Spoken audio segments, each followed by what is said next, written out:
Hello students, the topic is biotechnology and its application, and in today's class let us learn how biotechnology is applied to the field of agriculture. We know that because of the Green Revolution, there was extensive use of chemical fertilizers. And these chemical fertilizers are today considered harmful for the soil and the soil microorganisms. Thus, the only option that we have to provide the required nourishment in the form of minerals to the crops is in the form of biotechnology. So let us see what is the benefit of using biotechnology in the field of agriculture. Students, we know that although fertilizers are considered to be the main reason for crop improvement, fertilizers are not affordable to everybody. They are expensive and hence poor farmers are unable to afford these fertilizers, as every year they have to buy new fertilizers and thus the expense is quite high for the poor farmers. Conventional hybridization methods have been extensively used in agriculture, but they cannot give us a yield beyond a certain limit. Today, because of the increasing population, the need of food grains is greatly increased, and thus conventional hybridization methods are not that fruitful in giving us the desired yield, and thus it is important that we use biotechnology in the field of agriculture so that we can increase the yield, and thus the need for this increased dependence on fertilizers can be minimized, and the increased yield can be of great benefit to the increasing population. It is well known that chemical fertilizers and insecticides are widely used in the field of agriculture. Today, it is not only that the microorganisms in the soil and the various types of other organisms which are dependent on these crops are affected because of the toxic effect of the insecticides. Insecticides are also known to cause diseases like cancers in the farmers. Thus, we have to minimize the use of insecticides. But if we do not use the insecticide, it's very likely that the farmers will face losses because the food grains will be attacked by the insect. Thus, biotechnology can help us in this field in designing crops which are resistant to insects and thus protecting them from the insecticidal effect and preventing the adverse effects caused by the chemical pesticides. These plants which are produced using the biotechnological methods are called as the genetically modified organisms.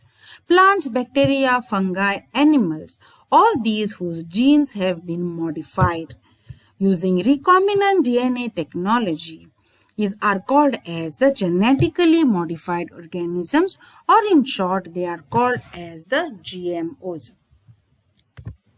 Let us focus on some key benefits of the genetically modified organisms. The genetically modified organisms can be made to have certain properties because of which they are more tolerant to the abiotic stresses like cold, drought, salt, heat, etc. We know that abiotic conditions are become highly unpredictable because of the present environmental crisis what we are facing. Global warming has resulted in changes in the pattern of rainfall, and hence it is seen that there are many areas which face drought. Now, drought is a condition wherein there is sparse or no rainfall. As a result, the farmers are highly affected because the crops need water. Now, if water is not available, or if it is sparsely available, at least the crop should be more tolerant to this stress and should not die because of this condition.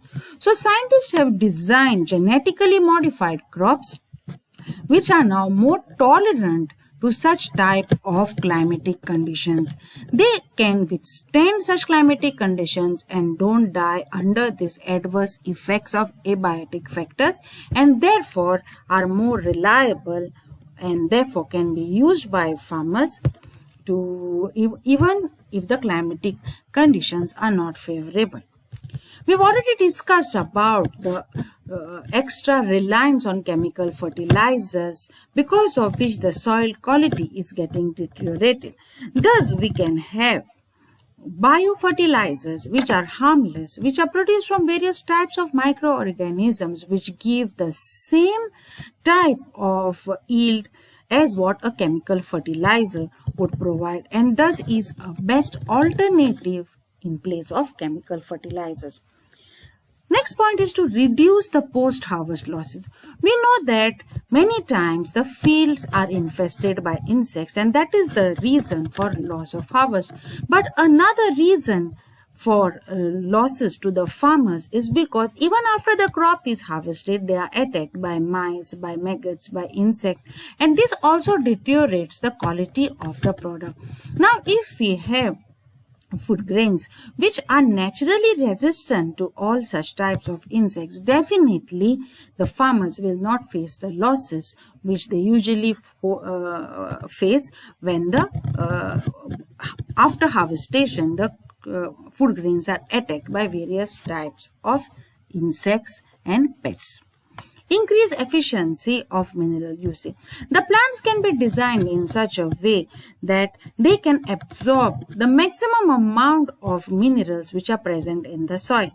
And thus these plants will be in a position to give higher productivity. So this is a benefit of genetically modified plants, wherein they can be designed to absorb most of the minerals from the soil and therefore produce good quality of crop, even if the soil quality is otherwise not that good. To enhance the nutritional value of food, crops can be designed to have additional properties because of which they produce more vitamins or more proteins, and thus the crops can definitely help us in solving the problems of malnourishment. Vitamin A enriched rice is one such variety which has been widely used across the globe, and this variety was genetically modified to have extra levels of vitamin A, which help in curing various diseases that are caused because of vitamin A deficiency.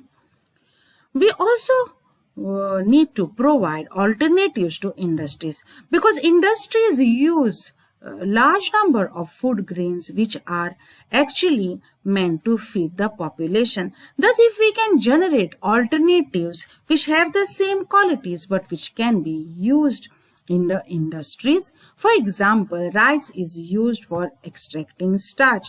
However, a vast population is deprived of food, and that is the reason why the rice what we produced is not sufficient. Now, if we have alternatives which can generate starch, and these alternatives, if they are genetically modified, they are definitely going to produce a lot of these products which can be used by the industries. Thus, we can see that there are large number of benefits of genetically modified organisms, especially in the field of agriculture.